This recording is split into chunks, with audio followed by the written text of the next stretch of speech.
Bonjour.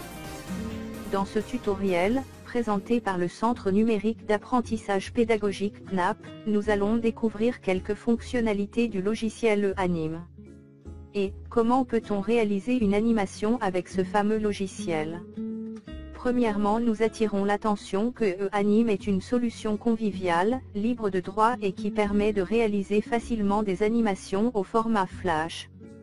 À la fin de cette présentation, vous allez pouvoir découvrir les fonctions globales du logiciel et être capable de les utiliser et les manipuler. Pour ce faire, nous allons travailler sur un exemple de projet. Il s'agit de développer une ressource pédagogique multimédia qui illustre les différentes parties de l'appareil digestif. Nous allons commencer par régler les dimensions de notre projet. Pour cela, nous allons dans Projet, Dimensions, et régler les dimensions, 660 pixels, x 500 pixels. Nous allons ensuite insérer les différentes images dont nous aurons besoin.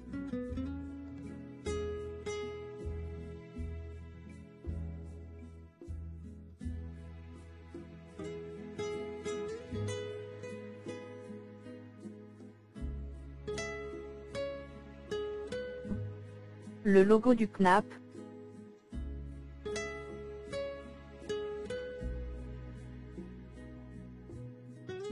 l'image de l'appareil digestif.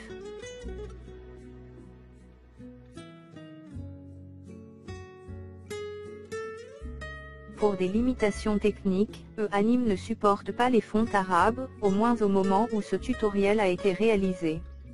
Donc nous avons préparé nos ressources en images, avec des logiciels comme Paint ou The GAMP. Importez les images dans la scène et les repositionner avec la souris. Notre activité sera faite avec la technique du glisser-déposer. C'est-à-dire glisser la bonne réponse dans le cadre qui lui est réservé. Pour cela, nous allons insérer des drop zones, là où nous allons déposer nos réponses. Repositionner les drop zones. Insérer une ligne pour lier la drop zone avec la partie de l'appareil digestif qu'elle désigne.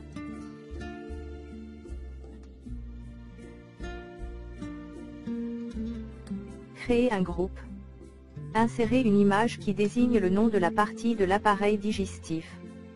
Pour des raisons de code de programmation, nos groupes qui contiennent des images doivent avoir le même nom, avec des index différents, comme image 1, image 2, image 3.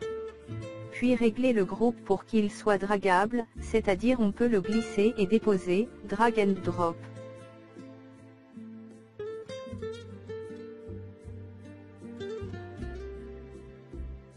Renseigner le nom de sa drop zone, là où il sera déposé.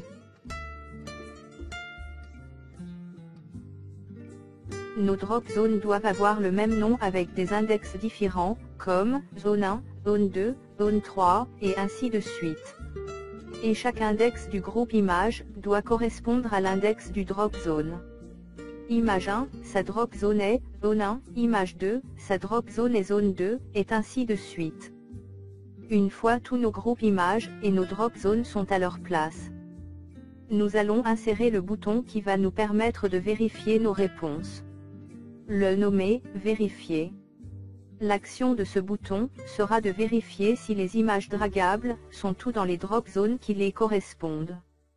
C'est pour cela que nous avons dit les images dragables doivent avoir le même nom, mais des index différents. Et les drop zones doivent avoir le même nom, mais des index différents. Dans la librairie, nous allons choisir « Drag ». Puis à gauche, Drag in Drop nombre index égal, c'est-à-dire, ce code vérifie si les images dragables qui sont dans la drop zone ont le même index. Puis nous allons renseigner le nom des objets dragables, sans les index, images, entre guillemets. Et renseigner le nom des drop zones sans les index, zone, entre guillemets. Et il stocke cette information dans un objet texte, que nous allons nommer info. Avec 8, route, point, info, avec 8, texte, égal.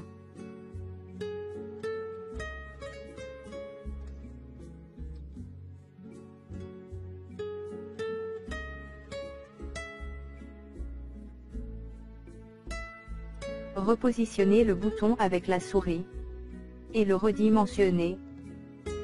Nous allons insérer un objet texte, qui affichera le score de notre exercice.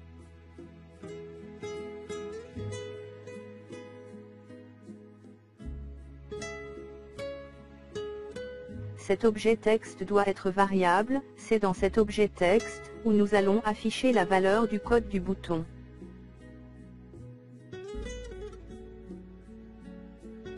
Le nommer comme nous l'avons dit, info.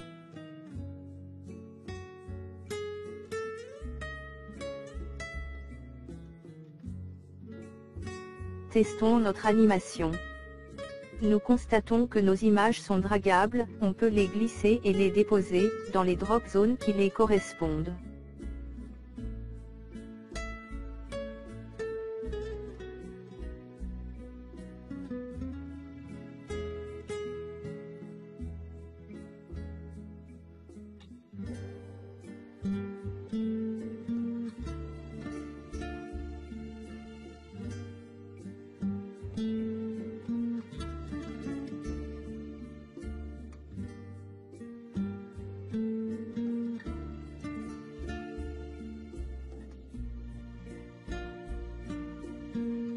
Quand nous avons fini de glisser et de déposer toutes nos images, nous allons vérifier